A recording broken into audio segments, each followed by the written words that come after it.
Hey guys, welcome back to the channel. This is how to create two different layouts for desktop and mobile on a Squarespace. So guys, first thing that you will do is simply select your website and click on go to website. And now from here, just simply go to the editor tab and just simply click on over here on the top left.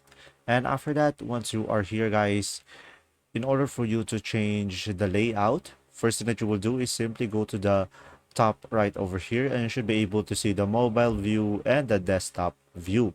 So guys, if you want to go for the mobile view, of course, just simply go over here and you can change it over here depending on the layout that you prefer.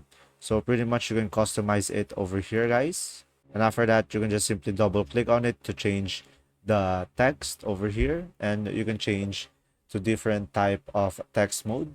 Just simply scroll down and you can edit each product that you have or each project.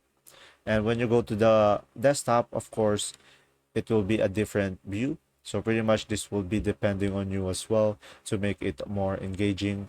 Pretty much guys, when you change something here on the desktop, it will not change on the mobile as well because there are two different types of design. And that's simply about it. Once you are done, you can just simply click on save on the top left corner of the screen to save the changes. There you go. If this video was helpful, please like and subscribe, and thanks for watching. See ya.